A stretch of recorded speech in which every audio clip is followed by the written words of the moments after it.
ಬೆಳ್ತಂಗಡಿಯಲ್ಲಿ ಶಾಲಾ ಬಾಲಕಿಯ ಅಪಹರಣಕ್ಕೆ ಯತ್ನ, ಸ್ಕೂಟಿಯಲ್ಲಿ ತೆರಳುವಾಗ ಚಾಕು ಇರಿತ, ಪೋಷಕರ ಜೊತೆ ಠಾಣೆಗೆ ಬಂದು ದೂರು.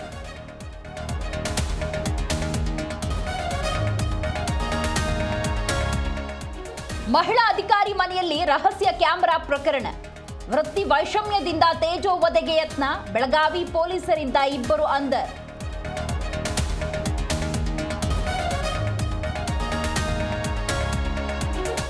ಟ್ರಾವೆಲ್ಸ್ ಲಾಸ್ ಆಗಿದ್ದಕ್ಕೆ ಕಳ್ಳತನ, ಮಾಸ್ಕ್ ಧರಿಸಿ ಕೆಜಿ ಗಟ್ಟಲೆ ಚಿನ್ನ ಕಳವು, 2 ಕೋಟಿ ರೂಪಾಯಿ ಮೌಲ್ಯದ 1.25 ಕೆಜಿ ಚಿನ್ನ ಪೊಲೀಸರ ವಶಕ್ಕೆ.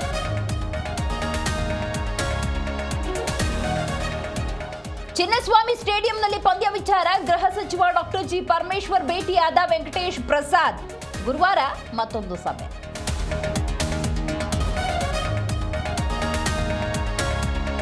ಹುಬ್ಬಳ್ಳಿಯ ಸಿದ್ಧಾರೂಢ ಮಠಕ್ಕೆ ಸೋನು ನಿಗಮ್ ಭೇಟಿ, ಗದ್ದುಗೆಯ ಬಳಿ 10 ನಿಮಿಷದ ಧ್ಯಾನ, ವಿಶೇಷ ಪೂಜೆ ಸಲ್ಲಿಕೆ, ಮಠದ ಟ್ರಸ್ಟ್ನಿಂದ ಸಂಗೀತಗಾರನಿಗೆ ಸತ್ಕಾರ.